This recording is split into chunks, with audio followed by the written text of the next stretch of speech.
Good morning friends, मैं प्रतिभा पुनः अपने यूट्यूब चैनल पे आप सबों का हार्दिक अभिनंदन करती हूँ। मित्रों, आज मैं आचार्य हजारी प्रसाद द्विवेदी का जीवन परिचय पर प्रकाश डालते हुए उनके द्वारा रचित जो ललित निबंध है कुटज, उसकी व्याख्यान करूँगी। मित्रों, हजारी प्रसाद द्विवेदी का जन्म बलिया जिले के दूबे छपरा नामक उज्ज्वलिया ग्राम में हुआ था और इनके पिता का नाम अनमोल द्विवेदी और माता का नाम ज्योतिषी कली देवी था। इनकी प्रारंभिक शिक्षा बलिया में ही हुआ तथा बनारस हिंदू विश्वविद्यालय से इन्होंने ज्योतिषी शास्त्र और इंटर की परीक्षा उत्तीर्ण किया। आगे की परीक्षा भी वे वहीं से किए। इनका संस्कृत एवं ज्योतिषी शास्त्र की शिक्षा अपने माता पिता से विरासत के रूप में मिला था, क्योंकि इनके माता पिता संस्कृत के प्रखंड विद्वान थे। द्विवेदी जी अपने जीवन में अनेक महत्वपूर्ण पदों पर कार्यरत रहे। शिक्षा प्राप्त करने के बाद वे शांति निकेतन में हिंदी तथा संस्कृत के प्राध्यापक के रूप में कार्यरत रहे। सन 1950 में काशी हिंदू विश्वविद्यालय के प्रोफेसर तथा अध्यक्ष नियुक्त किए गए। द्विवेदी जी अपने जीवन में अनेक ख्यातियाँ प्राप्त की। इस भारत की भूमि पर अनेक साहित्यकार का जन्म हुआ। उन साहित्यकारों में एक महान दूरदर्शी हजारी प्रसाद द्विवेदी जी भी हैं। इनकी गणना भारत के महान शिक्षा शास्त्रियों में की जाती है। इनका पारिवारिक जीवन सुखी एवं संपन्न था। आधुनिक युग के प्रसिद्ध साहित्यकारों में आचार्य हजारी प्रसाद द्विवेदी का एक महत्वपूर्ण स्थान है। अब इनकी कुछ मुख्य निबंध संग्रह, आलोचनात्मक साहित्य और साहित्य, उपन्यास, संपादन आदि रचनाएं भी इन्होंने की है, जो इस प्रकार है। इनकी जो निबंध खंड है वो है अशोक के फूल, कुटज, विचार प्रवाह, विचार और वर्तक, आलोक पर्व और कल्पलता। ये सारे इनके निबंध हैं। अब आलोचनात्मक साहित्य जो है सुर साहित्य, कबीर, साहित्य सहचर, साहित्य का मर्म आदि। इसके अलावा भी इन्होंने इतिहास, उपन्यास, संपादन आदि रचनाएं की हैं। अब इनके मृत्यु संबंधित कुछ बातों को हम लोग जानेंगे।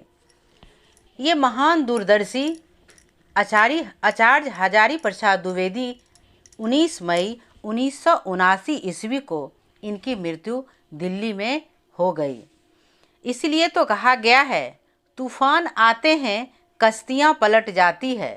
तूफान आते हैं कश्तियाँ पलट जाती है, पर कुछ लोग मर के भी अमर हो जाते हैं। दोस्तों, आज हम हिंदी साहित्य के निबंध खंड से संवेदना या कुटज, इसके माध्यम से मनुष्य के अपराजय शक्ति, संघर्ष एवं जीवनी से जुड़ी बातों का वर्णन करेंगे। इसके अंतर्गत कवि कहते हैं कि इस रचना का मूल भाव क्या है। अब यहाँ है कि निबंध खंड से संवेदना या कुटज, ठीक है, हम कुटज की व्याख्या को पढ़ेंगे या सुनेंगे। अब यहाँ है अपराजय शक्ति, मनुष्य की अपराजय शक्ति। अपराजय शक्ति क्या है? जो कभी नहीं हारे, अपराजय। कुटज एक ललित निबंध है जिसका केंद्र कुटज नाम का एक वृक्ष है जो पुष्पों से भरा होता है। इस कुटज के माध्यम से द्विवेदी जी बहुत महत्वपूर्ण बिंदुओं की व्याख्या करना चाहते हैं। वे कहते हैं कि पर्वत शोभा निकेतन होते हैं। पर्वत क्या होता है? शोभा निकेतन होता है। फिर हिमालय का तो कहना ही क्या है। इसी की श्रृंखला से दूर तक लेटी हुई है। इसकी श्रृंखला क्या है? बहुत दूर तक लेटी हुई है। लोग इसे शिवालिक श्रृंखला भी कहते हैं। अब इसे शिवालिक श्रृंखला क्यों कहते हैं? शिवालिक श्रृंखला इसलिए कहते हैं क्योंकि यह शिव के जटा का निचला हिस्सा है। शिव की लटियाई हुई जटा ही इतनी सूखी, नीरस तथा कठोर हो सकती है। संपूर्ण हिमालय को देखकर ही कवि के मन में महादेव की मूर्ति स्पष्ट हुई है। संपूर्ण हिमालय को देखकर कवि के मन में जो है महादेव की मूर्ति, महादेव की छवि को स्पष्ट हुई है। यह पहाड़ की छाती को चीरती हुई ना जाने कहाँ से अपना भोजन खींच लेता है। अब ये कुटज जो है वो पहाड़ियों के बीच ही उत्पन्न होता है और ना जाने ना वहाँ कोई पानी का स्रोत है। सूखी, नीरस, बंजर धरती पे पत्थर के ऊपर यह उत्पन्न होता है और ना जाने कहाँ से वह जो है अपना भोजन स्वयं खींच लेता है। शिवालिक की सूखी पहाड़ियों पर मुस्कुराते हुए ये वृक्ष अलमस्त हैं।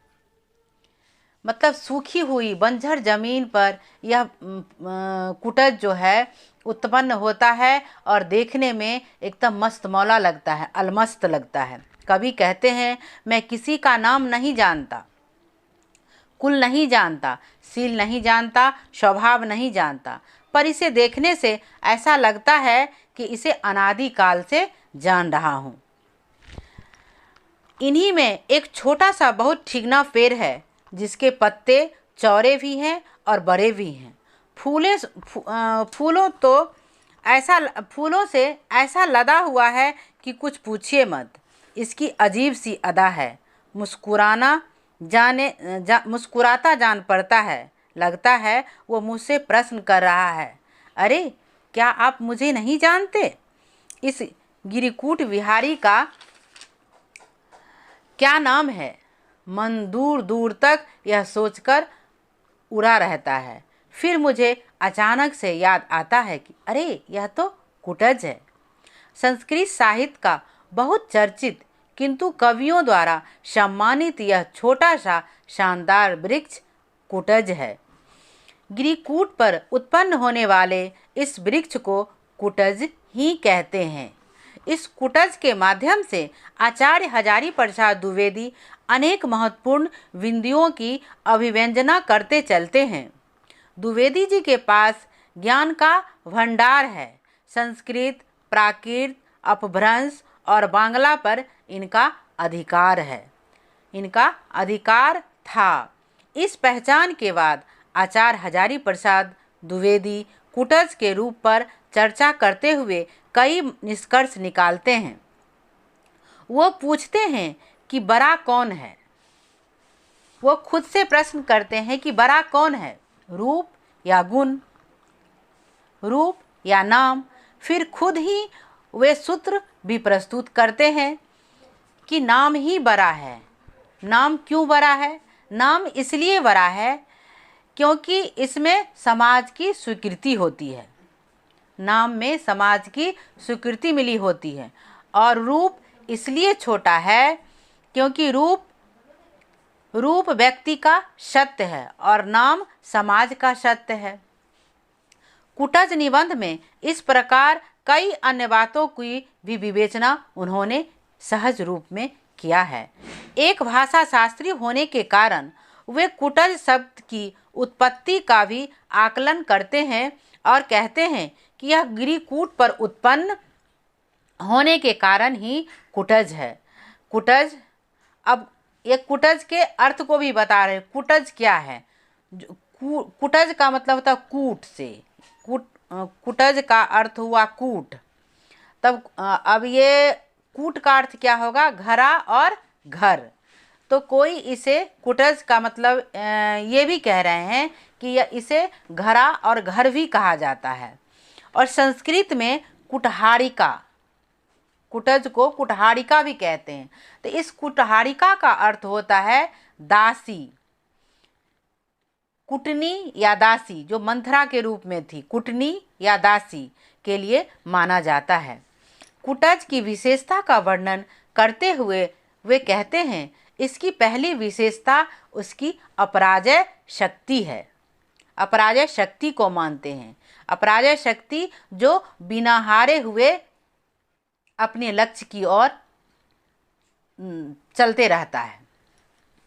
द्विवेदी जी कुटज की कठिन जीवनी को देखा करते हैं, जो तमाम विपदाओं और कठिनाइयों के बावजूद जी रहा है।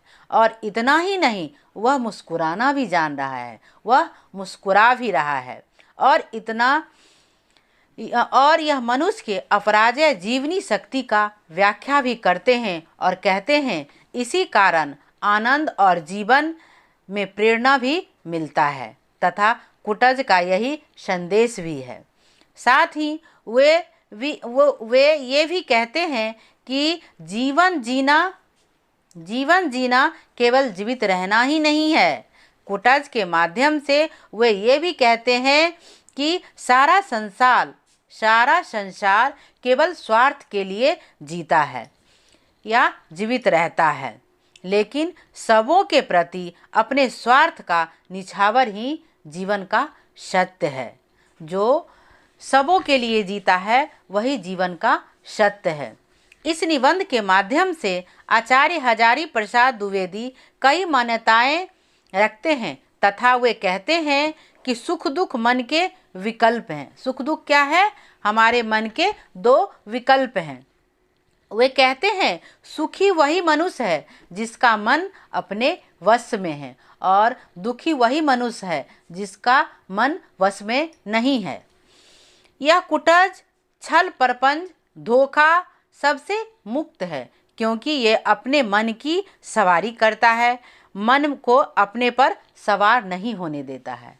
कुटज के पास कवि कहते हैं कि कोई छल प्रपंच नहीं है और ना ही यह किसी को धोखा देता है। यह सबसे अलग है, सबसे मुक्त है, क्योंकि यह अपने मन की सवारी करता है, यह अपने मन की बात को मानता है, मन को अपने ऊपर सवार नहीं होने देता है। अब निष्कर्ष के तौर पे हम यह कहेंगे कि निष्कर्ष के रूप में यह कहा जा सकता है कि कुटज निबंध के माध्यम से आचार्य हजारी प्रसाद द्विवेदी के बहाने मनुष्य के जीवन संघर्ष तथा उसके भविष्य के बारे में बात करते हैं, और वे साहित्य के लक्ष्य के रूप में मनुष्य को मानते हैं। तो कुटज की अंतःवस्तु में वे मनुष्य का लक्ष्य, मनुष्यता के उत्तम आदर्श की सिद्धि को ही मानते हैं।